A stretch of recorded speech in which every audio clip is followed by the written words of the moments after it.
Well, go. speaking of older, not this old, but speaking of ESPN personalities or people that you grew up on, Stugotz, Max Kellerman is about to make his return, and Max Kellerman has been a prodigy in our business since he was 14 years old. And I'd be curious, just people listening to this, what they would think of Max Kellerman leaving First Take, and I guess probably taking some of the nuance with him, because one of the complaints that Stephen A. had about Max Kellerman and getting him fired was that Max was offering context to an argument show when he wanted to do an argument show.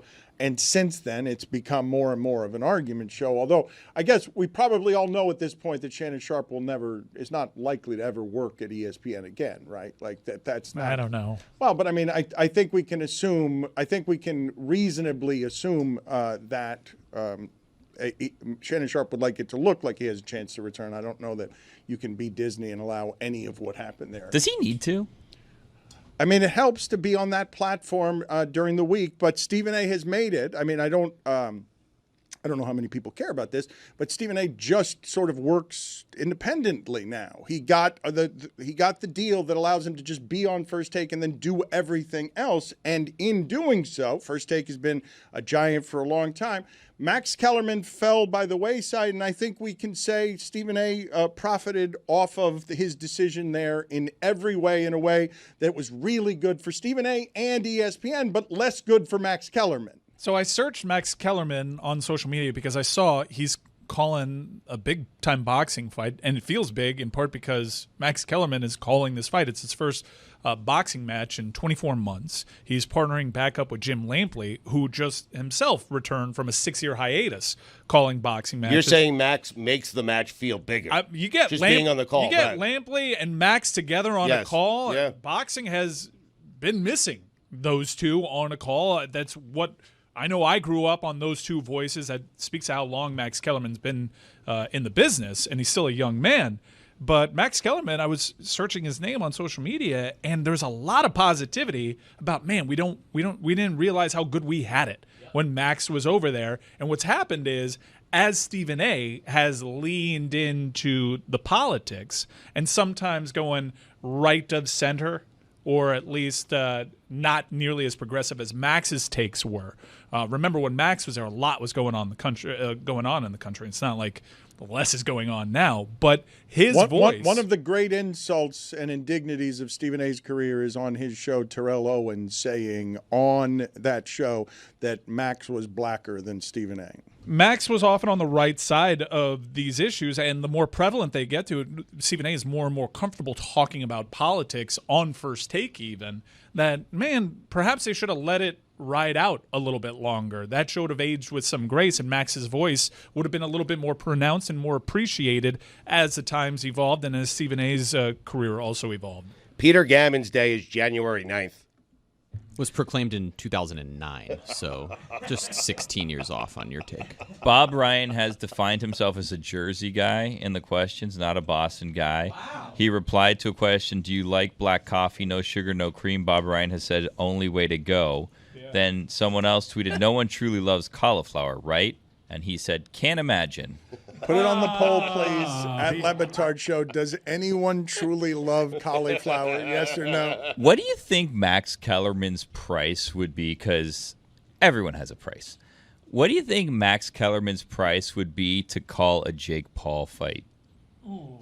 Because I cannot imagine that Max Kellerman likes the Jake Paul boxing circus, and he views himself as a boxing historian and a gatekeeper for boxing. Well, but why are you doing that? Views himself. He replaced Larry Merchant. Larry Merchant was the longtime voice of boxing. It's a big deal that Lampley and Kellerman are doing this fight, and this is as UFC has its worst year at the top of 2025, diluted, but at least in part by some of the ESPN Plus diluting of how many matches that they have on UFC. Boxing is trying to make some sort of comeback here, and Max Kellerman is purposely choosing the sport that he loves the most since being a prodigy from 14 years old to make a pretty loud return after 2 years of silence have shown us what, because super unusual for Max Kellerman to just disappear and now return and have value in a new media economy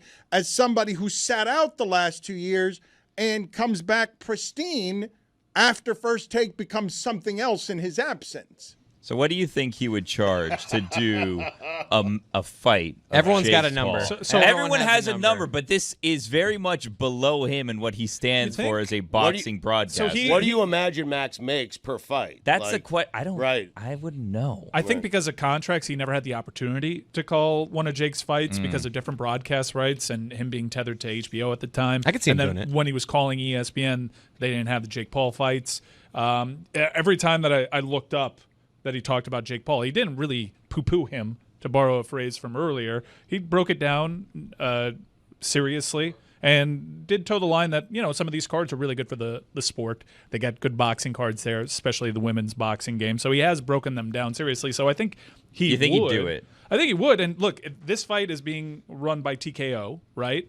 TKO has Logan Paul as a wrestler in WWE presently. There's all sorts of rumors of them partnering up with the Saudis and doing more of these boxing events, and Max Kellerman has been brought into the fold. So I imagine it's only a matter of time before he's calling one of these Paul brother fights. When I say Max Kellerman is a prodigy, I believe he was on New York cable television as a boxing analyst at 14.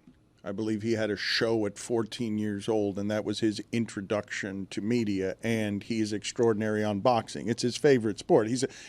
I believe Marcellus Wiley's called him a genius, and I do believe that is so of Max Kellerman. And so it was interesting to watch the changes in First Take over the last 4 years, but also happy to see that Max is returning, and I would imagine with many opportunities. I would imagine that Max with freedom can now grab a number of different jobs that might be more fulfilling than what he was doing in his earlier life. I don't know what the contract language was. Remember, he got bought out of his contract, and he hasn't done anything really for 24 months, and it seemed as though he was satisfied sitting it out and seeing what the media landscape would be. And I do think that people learned to appreciate him more in his absence rather than him just moved on to the next thing and try to stay in the cycle. It's an interesting case study. He was 16 when that show started. That's fine. Okay. Is it a fine? Do I deserve a fine? Yeah, that's a 16. fine. Yeah, two fines for so Gammons, that's too. That's a Right. big fine. I'm not a young man really, but I'm 39 years old. And Max Kellerman was one of the voices of boxing and known as a boxing historian when I was a little kid watching documentaries about boxing. And how old is Max? He's 51 years old. Yeah. It's crazy. It doesn't seem like Billy has any interest or enthusiasm for Max Kellerman's return. No. Well, he what asked is a question. No one answered hold on it. a second. Yeah. That's not a fair thing to say. He's asking what's his I'm number. not throwing a party. Hey, it's a Max Kellerman watch party because he's coming back after being gone for 2 years. I have no problem with Max. I'm just asking if he would do a Jake Paul fight. I agree with Billy. I mean, I'm not going to watch a boxing match because of who's calling it. I just am not that interested. Well, but you don't love boxing like well, that. I used to. Well, when I ask you, We all used to. when But I- if you love boxing, you're not watching for Max Kellerman. You're watching for boxing. Right. It does feel bigger when he does it, just like, when Troy Aikman and, Joe Buck are Right. doing Monday Night Football. It feels like a bigger game. The broadcasters make it feel bigger, but you're not tuning in for the I mean, you've been saying that for years. Anyone can be broadcasting. You're not tuning in for them. People are tuning in for Canelo versus Crawford, and this is a fight that people have wanted to see for a long time. And you have Jim Gray as a part of the broadcast, Mark Riegel, friend of the show, I think, on the broadcast. This is a first fight that feels legit in quite some time, and one that people have been wanting to see. And to have these voices from your past come back, who were always on the big fights, give it more legitimacy when boxing has kind of become a celebrity circuit, and it's been Saudi cards, and it's been big and gaudy, and what can we make, what production can we put around this and make it feel bigger? It's been quite some time since people have been wanting to see just two pugilists go in a ring and fight it out. Those guys on the call certainly make it feel bigger.